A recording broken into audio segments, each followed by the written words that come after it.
नमस्कार। पिछले पार्ट में हमने राजस्थान के पश्चिम मरुस्थल के बारे में बात की थी और इसमें हम अरावली के बारे में पढ़ते हैं। चलो आओ।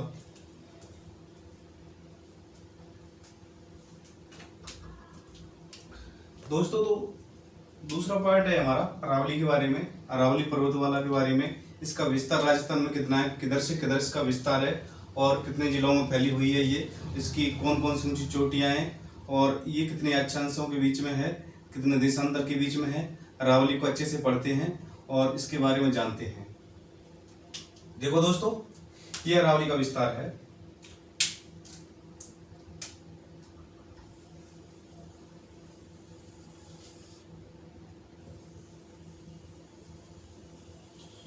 यानी दक्षिण पूर्व,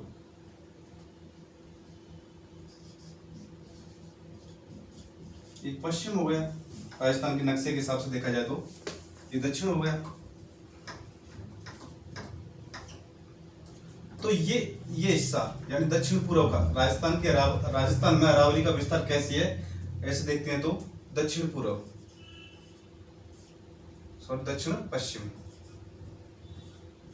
दक्षिण पश्चिम से लेकर के ये उत्तरी भाग हो गया और ये पूर्वी भाग हो गया राजस्थान के मैप में। तो ये दोनों के बीच की दिशा हो गई। तो दक्षिण पश्चिम से लेकर के अरावली का विस्तार है उत्तर पूर्व, उत्तर पूर्व की ओर ये विस्तार है। ऐसे कभी नॉर्मल पूछ लेता है कि अरावली का विस्तार राजस्थान में किधर से किधर है, तो अरावली का विस्तार है दक्षिण पश्चिम से लेकर के उत्तर पूर्व की ओर। लेकिन अब इसको ऐसे पढ़ना होगा हमको, जैसे अरावली का सर्वाधिक विस्तार है तो वो किधर है, सबसे कम विस्तार कहाँ पर है और किस तरीके से फैली हुई है, कौन सी टाइम की है, कब इसका जन्म हुआ था और किसका अंश मानी जाती है। तो देखते हैं हम इसको, पहले इसके देखते हैं इसमें कितनी जनसंख्या निवास करती है, क्षेत्र कितना है। राजस्थान में ये 9% भाग में फैली हुई है। क्षेत्रफल के हिसाब से राजस्थान में 9% भाग में फैली हुई है, 11% जनसंख्या निवास करती है। अरावली में ये राजस्थान के क्षेत्रफल भाग पे देखा जाए तो 9% में फैली हुई है, 9% भाग पे क्षेत्रफल में फैली हुई है और 11% जनसंख्या निवास करती है अरावली में। जलवायु उपाद्र जलवायु है। अरावली की जलवायु पूछे तो उपाद्र, कौन सी जलवायु है, उपाद्र जलवायु। वनस्पति कैसी है, आर्द्र एवं उपाद्र, आर्द्र एवं उपाद्र वनस्पति पाई जाती है यहाँ पे। जैसे ये माउंट आबू सरोई है, या सर्वाधिक वर्षा होती है, इधर बीच में मीडियम होती है, वही 50 से 90 सेंटीमीटर के बीच में होती है, तो इसकी जलवायु पाई जाती है। उपाद्र वनस्पतियां पाई जाती हैं, आर्द्र एवं उपाद्र। वर्षा कितनी होती है, वर्षा के बारे में देखो, अरावली में 50 सेंटीमीटर से 90 सेंटीमीटर वर्षा होती है। अरावली में देखा जाए एवरेज 50 सेंटीमीटर से 90 सेंटीमीटर वर्षा होती है। ये बस दक्षिणी माउंट आबू वाला हिस्सा है, यहाँ पे सर्वाधिक वर्षा होती है, बाकी एवरेज ये है इसका, वो अलग से बताएंगे फिर कब कहाँ कितनी होती है। मिट्टी देखी जाए इसकी, अरावली में मिट्टी कौन सी पाई जाती है, काली, भूरी, भूरी लाल और खकरीली, ये 3 मिट्टियां पाई जाती हैं विशेषकर इसमें, काली, भूरी लाल और खकरीली। प्रमुख फसल कौन सी है अरावली में, अब पहाड़ी इलाका है पूरा, तो पहाड़ियों में बरसात के टाइम पे पानी भी बह के चला जाता है, तो ऐसी फसल होगी जो वहां पे पहाड़ी के हिसाब से अनुकूल हो। तो देखो, अरावली की ढालों पर मक्का की खेती की जाती है, अरावली की ढालों पर मक्का की खेती की जाती है। और ये क्वेश्चन भी पूछा जाता है कि राजस्थान में सर्वाधिक मक्का की खेती कहाँ पे की जाती है, तो चित्तौड़गढ़ आता है, उदयपुर आता है। तो ये पूरी बेल्ट है, राजसमंद ये थोड़ा, और डूंगरपुर बेल्ट है, ये बेल्ट है, ये मक्का की खेती के लिए जानी जाती है। 50 सेंटीमीटर वर्षा। अब एक क्वेश्चन इस पे आता है कि अरावली है महान जल विभाजक का कार्य करती है, वो किस तरीके से करती है जल विभाजक का कार्य। पहली बात तो ये, जो मानसून आता है मानसून के समानांतर है। मानसून ऐसे आता है, ये इंडिया का नक्शा है, इधर से ऐसे आएगा अरब सागर से, तो अरब सागर से मालाबार तट से प्रवेश करता है भारत में, तो ऐसे ही आता है। तो ये अरावली है, तो इसके समानांतर है। और मानसून की जो ये शाखाएं जा रही हैं, ये हिमालय से ऐसे टकराएंगी, इस सतपुरा विंध्याचल की पहाड़ियां यहाँ से टकरा करके एक शाखा इधर चली जाएगी जो पूर्वोत्तर राज्यों में वर्षा करती है, एक धर्मशाला हिमाचल प्रदेश में जाएगी, वो वहां से टकरा करके वापस फिर राजस्थान में वर्षा करती है पश्चिमी क्षेत्र में। तो मेरा कहने का मतलब ये है कि अरावली वर्षा विभाजक का कार्य करती है, जल विभाजक का कार्य करती है। वो कैसे करती है, मानसून ऐसे आता है, मानसून के समानांतर है, इसलिए इसके बारे में कहा जाता है कि इसमें एवरेज 50 से 90 सेंटीमीटर वर्षा होती है। तो एवरेज इसके दोनों तरफ, इधर साइड में 50 सेंटीमीटर वर्षा होती है और इधर 50 सेंटीमीटर एवरेज। तो इसमें कहा जाता है कि 50 सेंटीमीटर वर्षा रेखा अरावली के दोनों ओर जल विभाजक का कार्य करती है। और वैसे एवरेज के हिसाब से देखा जाए तो अरावली जल विभाजक का कार्य करती है, मानसून के हिसाब से भी।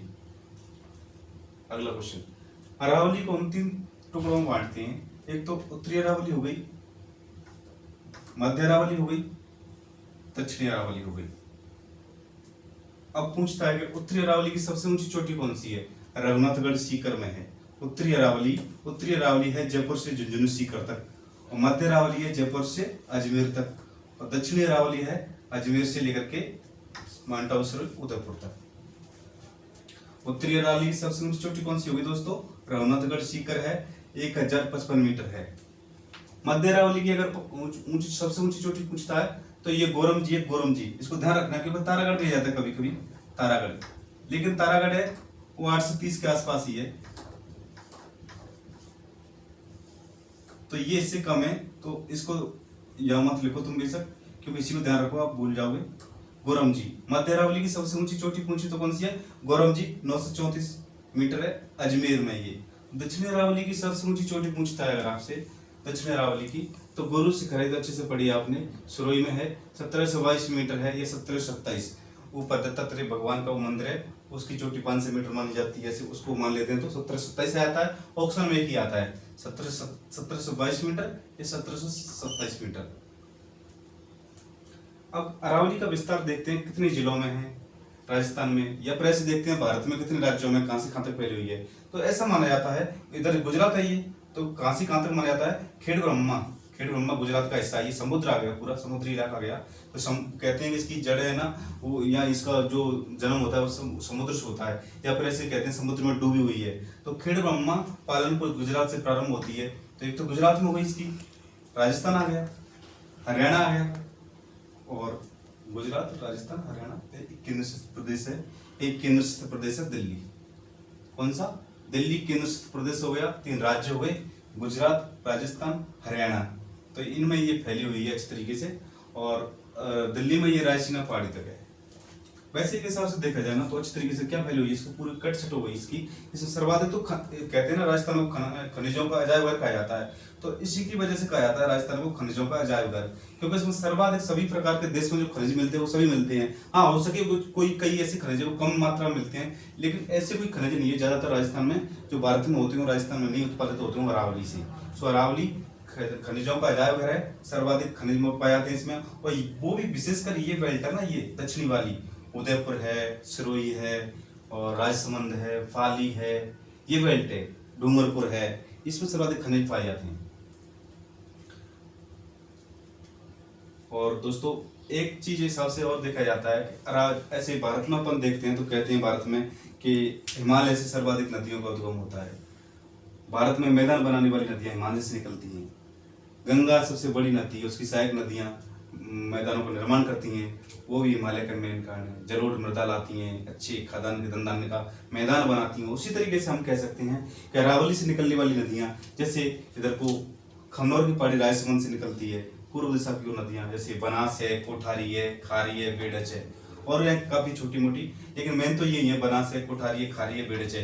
ये अरावली से पूर्व दिशा की ओर निकलती हैं। और इस मरुस्थल की ओर निकलने वाली नदियां उनमें लूनी है और साबरमती प्रमुख है। छोटी और इनकी सहायक नदियां हैं, तो लूनी है वो नागपाड़ अजमेर से निकलती है। तो कहने का मतलब ये है कि इसके पूर्वी भाग में निकलने वाली नदियां तो बंगाल की खाड़ी के ऊपर चल रही जाती हैं, और पश्चिमी भाग में निकलने वाली नदियां हैं वो अरब सागर में अपना जल ले जाती हैं। जैसे ये भारत का मैप है, ये देख कोशिश करना, हमने छोटा सा बनाया भारत का मैप, तो इधर में ये अरब सागर हो गया, इधर बंगाल खाड़ी हो गई, तो ये राजस्थान है छोटा सा, ये तो ये अरावली है बीच में। अब यहाँ से जो इधर को पश्चिमी क्षेत्र को निकल रही है वो अरब सागर में जा रही है, और पूर्व में वो निकल रही है नदियां जा रही है वो बंगाली खाड़ी में जा रही है।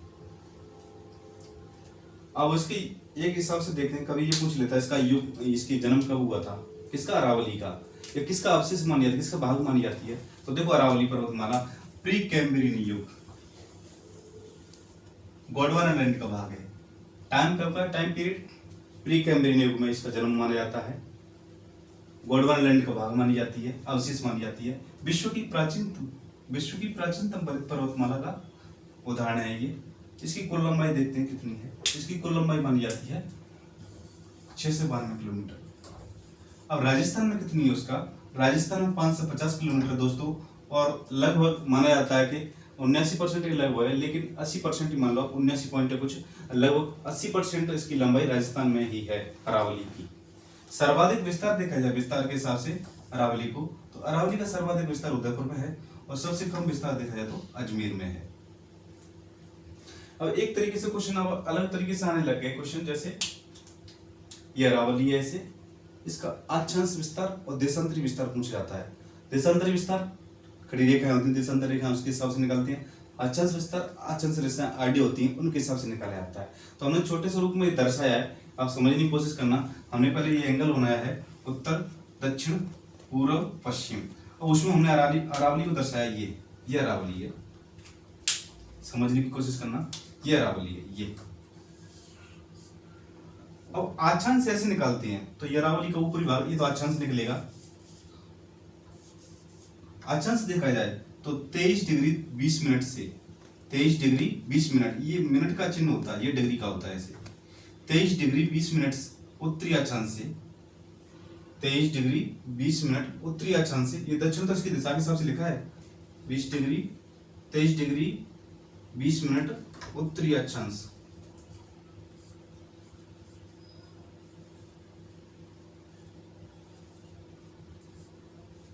उत्तरी अक्षांश से, और 28 डिग्री 30 डिग्री 28 डिग्री 30 मिनट।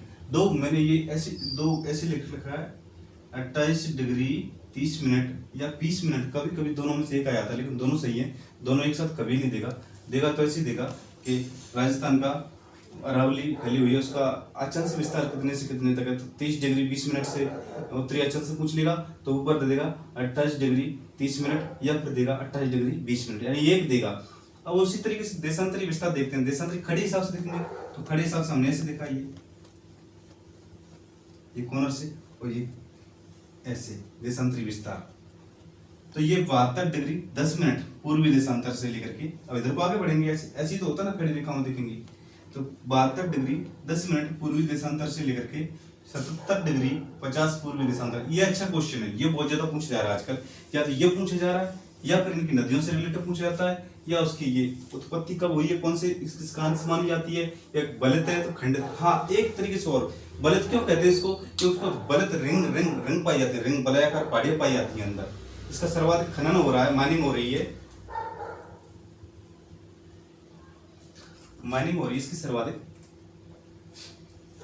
तो इस पर काफी रोक चलाई जा रही है। और यहाँ बीच में मेरवाड़ा की पहाड़ियां हैं, एक बार इसमें अभियान भी चलाया गया था राजस्थान सरकार द्वारा मेवात को हरा भरा करने के लिए, या फिर इसको अवैध खनन को रोकने के लिए अरावली पर काफी ध्यान दिया जा रहा है, लेकिन फिर भी अवैध माइनिंग सर्वाधिक हो रही है इसके अंदर।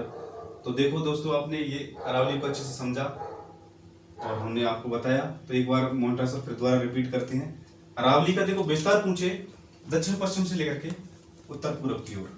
सर्वाधिक विस्तार, सर्वाधिक चौड़ी कहाँ पर है, हाँ ये जरूर देखना, अरावली सर्वाधिक चौड़ी कहाँ पर है, उदयपुर में। उदयपुर में अरावली की सर्वाधिक चौड़ाई है, यहाँ पे उदयपुर में।